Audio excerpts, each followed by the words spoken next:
Naglabas ng lahar advisory ang PHIVOLCS para sa Bulkang Kanlaon dahil sa posibleng malakas o malalakas na pag-ulan na dala ng bagyong Basyang sa ilang bahagi ng Negros Island.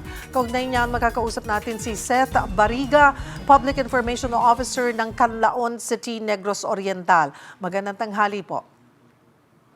Magandang tanghali po, Ma'am Cheryl. Sir, ano po ang kasalukuyang paghahanda ng Canlaon City kaugnay nga ng lahar advisory na inilabas ng PHIVOLCS para sa Bulkang Canlaon? Since yung paghahanda po namin sa Canlaon City po, since December po yung naglabas po ng ang PHIVOLCS ng advisory ng heightened alert ng Canlaon City, palagi pong naghahanda yung Canlaon po, yung sa lahar naman po.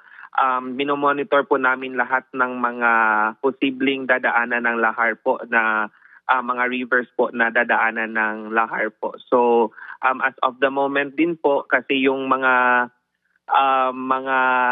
rivers po na posibleng dadaanan ng lahar po, iyon po yung ding mga river na dinaanan po ng flash flood nang nangyari nung Bagyong Tino. So as of the moment po, inaabisuhan na po namin yung mga mamamayan ng Canlaon City, yung mga malapit sa mga sapa na na-mention po din ng PHIVOLCS na kailangan silang maghanda at kung kailangan silang mag-preemptive evacuation. Naka-coordinate naman po yung LGU natin sa mga barangay sa lahat ng barangay ng Canlaon City at sa LDRIM at BDRIM po na mag-monitor at kung kailangan po ng evacuation agad-agad, handa naman po ang yung mga barangay namin at yung LDRIM po namin.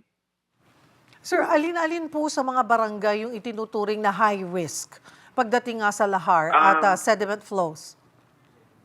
Yes po. Yung pinaka-high risk po na barangay po namin is yung sa Barangay Masulog po. However po, mentioning po, we consider all the barangay we consider po lahat ng barangay na kung saan yung mga rivers na na-mention po sa PHIVOLCS high risk po. So yung mga barangay Masulog, Linuthangan, Binalbagan, Malayba at Barangay Pula po, yun po yung mga high risk po na barangay namin dito. Nasabihan na po ba yung mga residente na ihahanda ang mga sarili doon nga sa posibleng paglikas sakaling lumala po ang sitwasyon? Yes po, nasabihan na po namin through our social media platform po ng Canlaon City. Tapos pinapahanda po namin yung barangay. So yung mga barangay officials natin, pinapahanda na din yung mga residente namin po. Paano ho yung ating koordinasyon sa PHIVOLCS at di pa bang ahensya para nga sa monitoring ng ulan at daloy ng lahar? As of the moment po, yung source of information lang po namin from Pag-asa and PHIVOLCS is through their Facebook pages po and their official websites po. So wala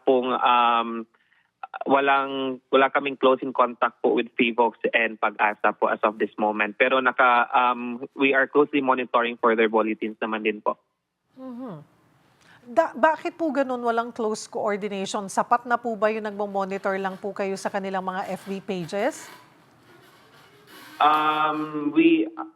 Yung LDRIM po namin po may task force Canlaon team naman din po sa Negros po. Tapos yung si LDRIM namin naka-coordinate po sa task force, which yung PHIVOLCS din naman po close coordinating with them po together with the OCD. So we are coordinating, the city is closely monitoring through our LDRIM officer po.